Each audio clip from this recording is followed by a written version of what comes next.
नमस्कार भाई दोस्तों। ये चिंटुओं की तकलीफ काहे कम नहीं हो रही। गोदी मीडिया को आए दिन एक नया जख्म मिल जाता है। इन भांड मंडिया के दलालों को समझ में नहीं आ रहा अब इसके बारे में बोल ले या नहीं बोल ले। कभी अमेरिका, कभी कनाडा, कभी ऑस्ट्रेलिया, कभी लंदन, कभी ब्रिटेन, कभी कोई। और तो और छोड़िए, आप नेपाल, भूटान, बर्मा जैसे देश भी आंखें दिखाने लग गए। उलाल आंखें कहाँ गई भाई। अब सबसे बड़ा जुल्म कि चाइना और अमेरिका बिल्कुल मजबूत तरीके से खालसा राज के लिए अड़के खड़े हो गए हैं। अमेरिका के सबसे बड़े अधिकारी ने, जैसे अपने यहाँ पे है ना अजीत डोभाल साहब हैं भारत के अंदर, वहाँ उनसे भी बड़ा वो रखते हैं, वो पावर रखते हैं, इनसे ज़्यादा पावर रखते हैं। उन्होंने एक लेख लिख के लिख दिया कि भाई संयुक्त पंजाब बनना चाहिए, खालसा राज अलग से आना चाहिए। अगर दुनिया को तीसरे विश्व युद्ध से बचाना है तो खालसा राज जरूरी है।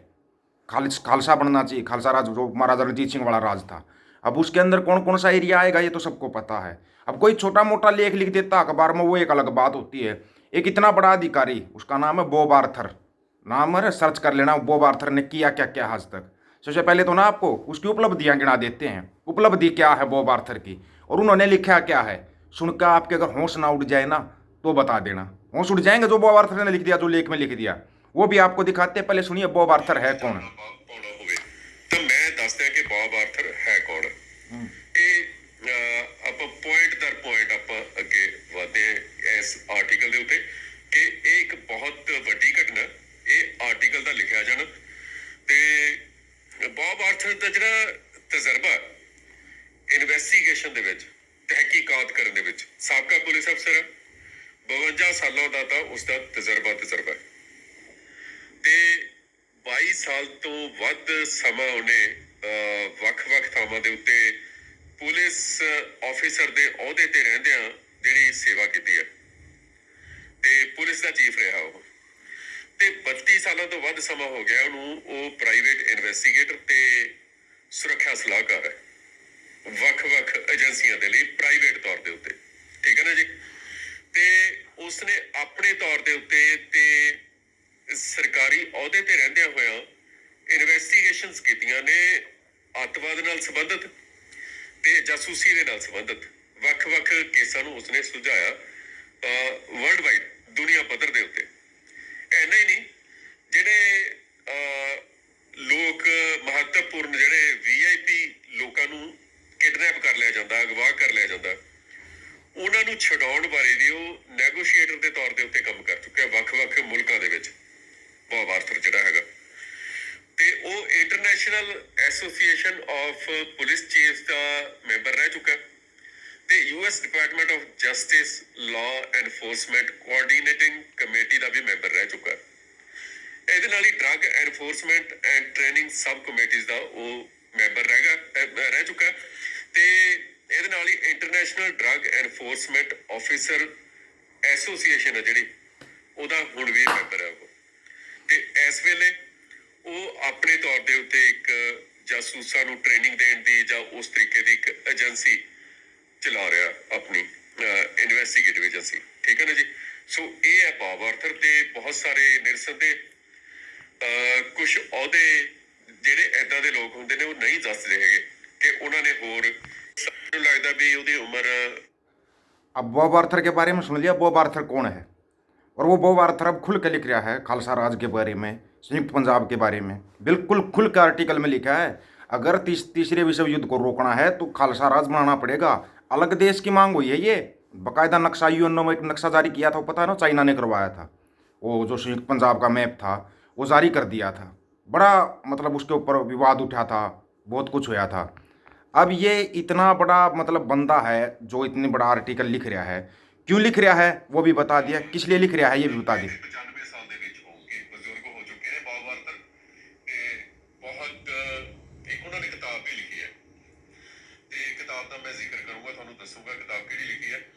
ਇੱਕ ਉਹਨਾਂ ਨੇ ਕਿਤਾਬ ਲਿਖੀ ਹੈ ਤੇ ਉਹ ਕਿਤਾਬ ਵੀ ਜ਼ਰੂਰ ਪੜ੍ਹਨ ਵਾਲੀ ਹੈ ਤੇ ਉਹਦੇ 'ਚ ਕਾਫੀ ਗੱਲਾਂ ਉਹਨਾਂ ਨੇ ਜਿਹੜੀਆਂ ਢੱਕੀਆਂ ਹੋਈਆਂ ਹੁੰਦੀਆਂ ਨੇ ਉਹਨਾਂ ਨੂੰ ਅਨਕਵਰ ਕੀਤਾ। ਕਵਰਡ ਜੋ ਤਹਿਕੀਕਾਤ ਇਨਵੈਸਟੀਗੇਸ਼ਨ ਉਹਨਾਂ ਵੱਲੋਂ ਜੋ किताब का नाम है ਪਤਾ ਲਾਇਆ ਗਿਆ ਗੱਲਾਂ ਦਾ, ਉਹਨਾਂ ਨੇ ਜੱਗ ਜ਼ਾਹਰ ਕਰਨ ਦੀ ਕੋਸ਼ਿਸ਼ ਸੀਜ਼ਨ ਕੀਤੀ ਹੈ। ਬਲੂ ਜਿੰਨੇ ਰਿਵਰ ਮਹਿਕਮੇ ਦੇ ਵੱਡੇ ਅਫਸਰ ਹੁੰਦੇ ਨੇ, ਕਦੇ ਨਾ ਕਦੇ ਜਦੋਂ ਆਪਣੀ ਜ਼ਿੰਦਗੀ ਦੇ ਅਜਿਹੇ ਪੜਾਅ ਤੇ ਆ ਕੇ ਉਹ ਕਿਤਾਬਾਂ ਜ਼ਰੂਰ ਲਿਖਦੇ ਨੇ, ਆਪਣੇ ਤਜਰਬੇ ਸਾਂਝੇ ਕਰਦੇ ਨੇ ਆਪਣੇ ਲੋਕਾਂ ਨਾਲ। Sponsoring of the ਜਿਹੜੇ ਕੰਮ ਅਸੀਂ ਕੀਤੇ ਨੇ ਉਹ warning ਇਸ to the ਤਰੀਕੇ world। ਨਾਲ ਅਸੀਂ ਕੀਤੇ ਸਨ। ਸੋ ਉਹਨੇ ਵੀ ਕਿਤਾਬ ਲਿਖੀ ਹੈ ਤੇ ਮੈਨੂੰ ਲੱਗਦਾ ਕਿ ਹੁਣ ਕੋਸ਼ਿਸ਼ ਸਮਝਣ ਦੀ ਕੋਸ਼ਿਸ਼ ਕੀਤੀ ਹੈ। ਸੋ ਉਹਨੇ ਕੀ ਲਿਖਿਆ, ਪ੍ਰੀਵੈਂਟਿੰਗ ਨਿਊਕਲੀਅਰ ਆਰਮਾਗੇਡਨ ਦਾ ਖਾਲਿਸਤਾਨ ਸੋਲੂਸ਼ਨ ਕੀ ਹੈ ਤੇ ਜਾਂ ਅਸੀਂ ਕਹਾਂਗੇ कि अब इतना बड़ा बंदा है, इसके बारे में लिख रहा है, चाइना सहयोग कर रहा है। अब बॉब आर्थर का पूरा तो किताब पढ़ोगे तो किताब में तो और भी बड़े बड़े खुलासे हैं, और भी सीजन्स ब्लू रिवर किताब का नाम है, उसके अंदर तो उसने और भी बड़े खुलासे किए हैं। 92-93 साल का बंदा है, इतनी ज़्यादा उम्र है, इतना ज़्यादा एक्सपीरियंस है, इतनी बड़े बड़े पदों के ऊपर उसने काम किया है, और वो बंदा ऐसा लिख रहा है तो इसका कुछ तो मतलब निकलता होगा, या इसका कोई मतलब नहीं निकलता। इसका बहुत बड़ा मतलब निकलता है। अगर हमारे यहाँ पर अजीत डोभाल साहब कोई एक लाइन भी लिख देना किसी अखबार में तो उसका बहुत बड़ा मतलब निकल जाएगा, बहुत बड़ा। वो मतलब किसी से ना उठाया जाएगा ना रखा जाएगा, इतना बड़ा मतलब निकलता है। इतने बड़े ओहदों के ऊपर रहने वाला आदमी इतनी आसानी से तो कुछ लिखेगा नहीं। वो अगर ये लिख रहा है कि भाई अगर तीसरे वर्ल्ड वार से बचना है, तृतीय विश्व युद्ध से बचना है तो खालसा राज स्थापित करना पड़ेगा, संयुक्त पंजाब बनाना ही पड़ेगा, छोटी बात नहीं है। उधर से चाइना देख देख फतेह करके निशान साहिब लगा देता है, ये छोटी बात नहीं है। वो दुनिया के अंदर सबसे शक्तिशाली देशों में गिना जाता है, अमेरिका और चाइना। आप लोग कनाडा को बर्बाद कर देते हो, आप लोग पाकिस्तान को तो रोज़ बर्बाद कर देते हैं। भांड मंडियों के दलाल जो है ना, डेली बर्बाद करते हैं पाकिस्तान को। इन्होंने सोचा जैसे पाकिस्तान के बारे में तुम कुछ भी बोल देते थे, कनाडा के बारे में भी बोल दोगे। ये नहीं पता था कि वर्ल्ड का नंबर 2 बड़ा देश है कनाडा। ये भी नहीं पता था कि कनाडा ने ऐसे ही कोई बात नहीं बोली है। प्रधानमंत्री है वो, एक महत्वपूर्ण पद के प्रधानमंत्री है। प्रधानमंत्री अगर संसद के अंदर ऐसे बोल रहा है तो छोटी बात तो है नहीं। ये बस गोदी मीडिया अपने हिसाब से शुरू होगी कनाडा को बर्बाद करने में, लेकिन तुम्हारे को ये नहीं पता था तुम्हारी छोटी से छोटी गलती भी पकड़ी जाएगी। तुम गलती पे गलती करते रहे और अमेरिका तुम्हारी गलतियों को नोट करता रहा। नोट कर कर तुम्हारा पूरा आईना उन लोगों ने दिखा दिया, डाटा निकाल कर रख दिया तुम्हारा, भाई ये तुम्हारा डाटा है, ये है तुम इससे ज़्यादा कुछ भी नहीं हो। मंडियों के दलाल घोषित हो चुके हो तुम। बाहर वाली मीडिया ने ना मंडियों के दलाल बताया तुम्हारे को, जाके देख लिया करो। जो वाशिंगटन डीसी में लेख लिखे जाते हैं ना, उन लेखों में देखो तुम्हारी कितनी तारीफ होती है। तुम्हारे डंके को ना कदम कदम पे फोड़ते हैं वो, कदम कदम पे तुम्हारा डंका फूट रहा है। तुम यहाँ बस अपना गला बजा के अपने डंके को बजाते रहते हो। और बॉब आर्थर ने तो तुम्हारा डंका ऐसी जगह से फोड़ा है तुम कभी सील भी नहीं पाओगे, सील नहीं सकते। जो बॉब आर्थर का लेख है ना, पूरा लेख पढ़ोगे, मैं कह रहा हूँ कि पैरों नीचे से ज़मीन निकल जाएगी। और इतना बड़ा अधिकारी कोई छोटा मोटा है नहीं, 92-93 साल का बंदा है, उम्र का भी तजुर्बा है और वैसे भी तजुर्बा है। उसने अपने तजुर्बे के आधार पर लिखा है कि खालसा राज आएगा, अपने तजुर्बे के आधार पर, ऐसे नहीं। और वो तो हम भी बता रहे थे भाई आने वाले 6 महीने में कुछ तो पलटी होगा, कुछ तो जरूर बदलाव आएगा। ऐसा बदलाव आएगा जिसे पूरी दुनिया देखेगी, ऐसा बदलाव आने जा रहा है। जब चाइना और अमेरिका जैसे शक्तिशाली देश भी खालसा के साथ खड़े हो गए हैं तो कोई तो बात है, ऐसे ही नहीं अर्था के ऊपर जिक्र चलता है इनका, कुछ तो किया है। ये तो आप मानोगे ना, कमेंट करके अपनी राय रख देना। बॉब आर्थर के लेख के बारे में क्या कहोगे, उसकी किताब के बारे में क्या कहोगे। अब बॉब आर्थर ने तो तुम्हारे को बड़े वाला जख्म दे दिया है, ये जख्म तुम्हारा भरेगा नहीं।